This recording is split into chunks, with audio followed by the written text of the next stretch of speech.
Tere! Minu nimi on Grete Kaia ning te vaatate erisaadet Meie inimesed. Stuudios on saabunud Markus Gregori Kullamaa, kes on 12. C-klassi õpilane ning QTV1 peatoimetajatest. Tere, Markus! Tere! Sa oled nüüd aasta aega koos Krisiga QTV peatoimetaja olnud. Jep. Kui raske see sinu jaoks oli ja mida sa selle suhtes õppisid? Kui raske?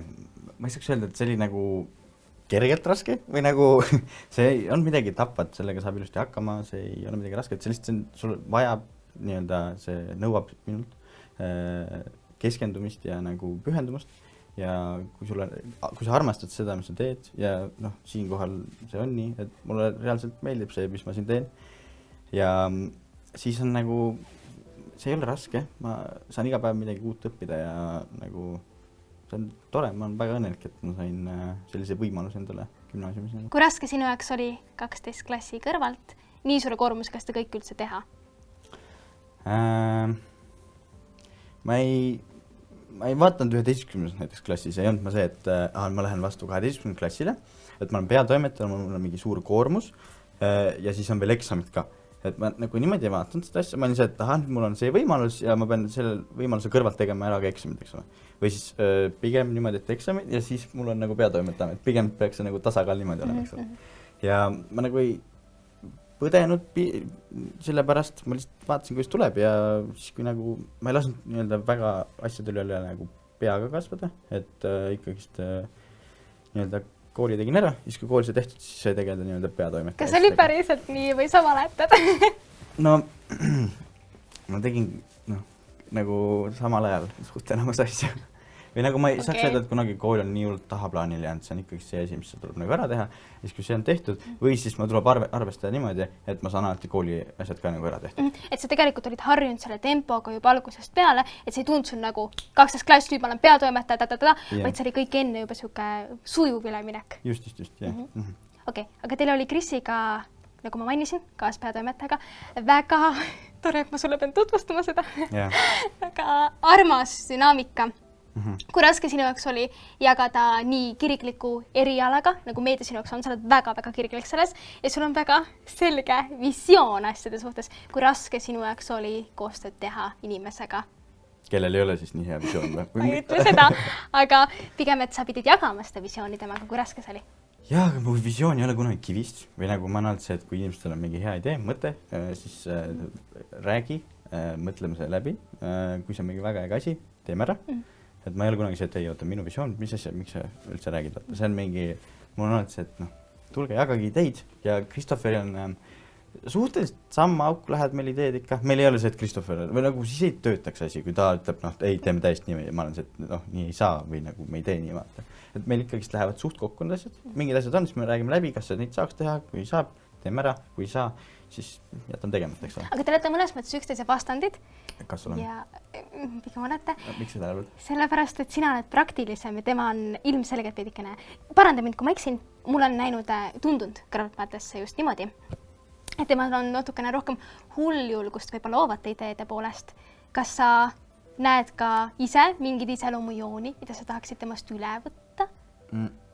Iseloomujooni, mis ma talt üle või olemusest üldiselt? Ei, Krisil on see esinemisvärk, see, et ta julgeb esineda. Mul on, ma olen praegu šokis tegelikult.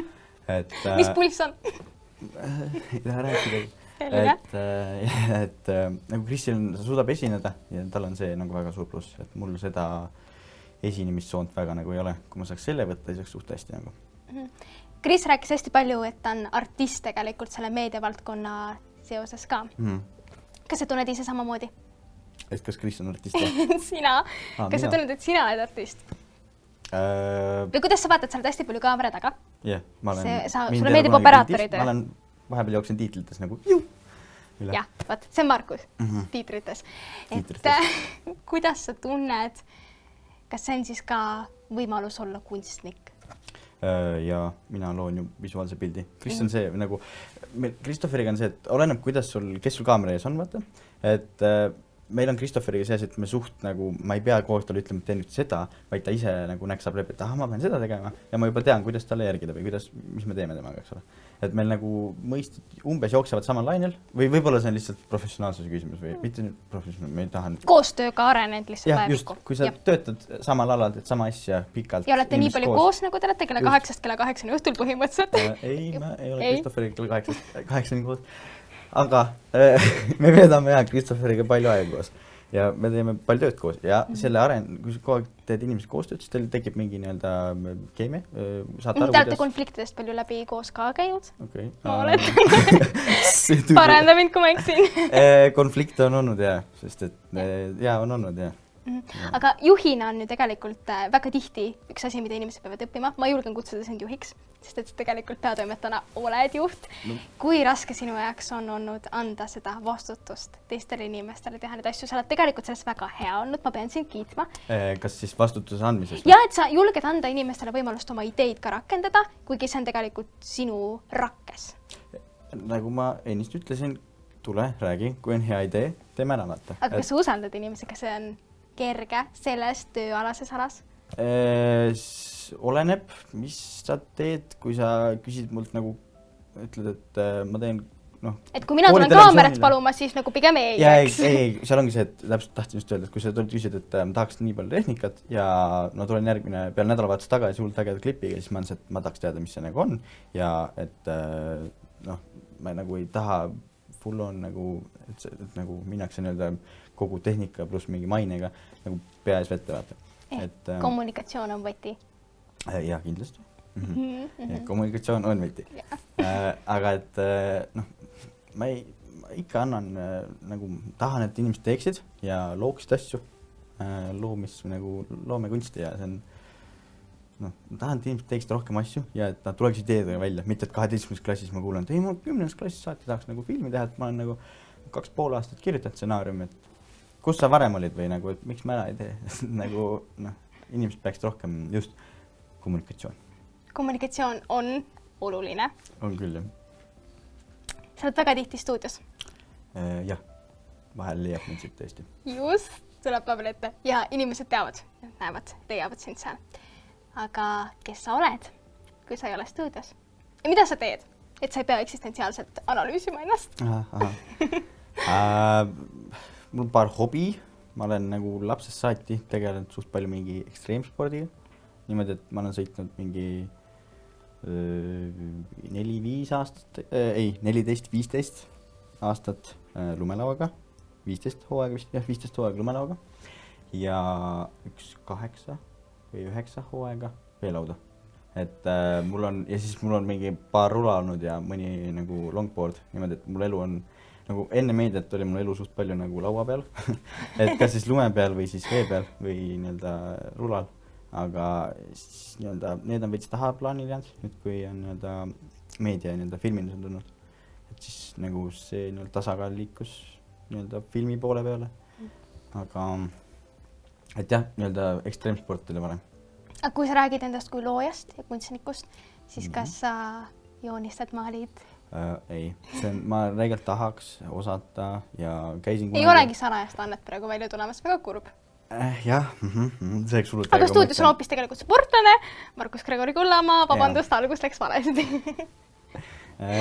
Jah, ma proovin nii-öelda filminduse, siis kui ma teen filmi, siis ma proovin teha ka pilte. Ehk fotograafia on ka mingi? Fotograafia, no peaksid käsikäes käima. Ja, kaamera on üks ja sama. Okei, no mitte päris, aga suht jah. Ehk see fotograafia tahaks osata ja maalimist näiteks. Et sa annaks juurde, sa tunned ka palju. Plus ma ei oska väga hästi kirjutada ka, või vähemalt ma ise nagu arvan, et ma ei oska kirjutada. Sest et vist nagu nii-öelda stsenaariumi poolt seda asja rohkem nagu läbi näksata. Et peatoimetajana siis Kris oli sellel poolelt nagu ka tugipunktiks? No peatoimetajana me tegime suht palju tekste koos, sest me kaasasime kellegi, kes vahepeal oskab ka helge peaga. Võib-olla sa vist ise ka aitasid midagi teha vahel, arva. Aga jah, et sellist asja me saime nagu hakkama mingi nii-öelda koolitelevisiooni nii-öelda kastis siis. Aga kui me siit välja vaatame, et mingi filmide stsenaarium, sellised asjad, siis seal ma nii väga hea ei ole. Või nagu ma vähemalt ise arvan seda. Et ma saan aru, kuidas mingi asi on üles ehitatud. Aga seda, et ma ise loon mingi suure filmi, ei. Tahan lihtsalt püüda need... Ilusad väiksed hetked kaamera silmaga. Just, kaamera silmaga. Vaata, kui hästi öeldud. Ja kas sa oled tuleviku pärast ka mures? Kooli tuleviku, et te lähete nüüd ära? Kas sa muretsed järelkasvu pärast? Nagu televisiooni mõtled? No, QTV ja toimetus üleüldiselt. Ma muretsesin kuni mingi, ma arvan, aasta alguseni. Siis äkki... Või nagu meil on üks Klemm kindlasti, või no meil on 3 nagu inimest, kes teevad konstantselt kaasa, on aktivistid ja nemad oleks need, kes siis tegeleks edasi sellega. Aga nüüd siin mingi 6 aja jooksul on paar inimest, kes on väga toimekad ja tahavad uut teha, on juurde tekkinud ja seda on väga tore näha.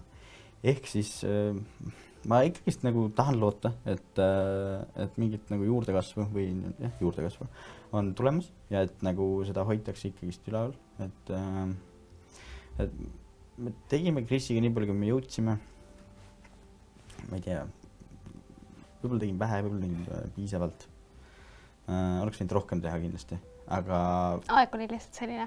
Jah, seega kindlasti. Meil oli Korontsik tuli ka rikkus paar plaani ära. Aga ma nagu loodan, et järgmistel peatoimetajatel ja tegijatel, kes meil siin on, et äkki saate rohkem teha ja ma usun, kas arvad, ma tahan loota, et on heades kätes ikkagist. Kas sa arvad, et see formaat säilib? Või sa arvad, et mingi revolutsioon on tulemas? Ma arvan, formaat säilib, aga seda lihtsalt laiendatakse, tehakse nagu ägedamaks. Pannakse igast... tehnika ja kõik areneb tegelikult. Tehnika areneb. Ja formaadile alati saab mingid asju juurde liita, mingid telemaastik on nii suur, siia saab asju juurde teha. Pluss see, mis me siin teeme, on koolitelevisioon, aga QTV teeb ka aktivistid või siis, kes meil siin on, kes istuvadki stuudios. Vabatahtlike grupp. Jah, vabatahtlikud.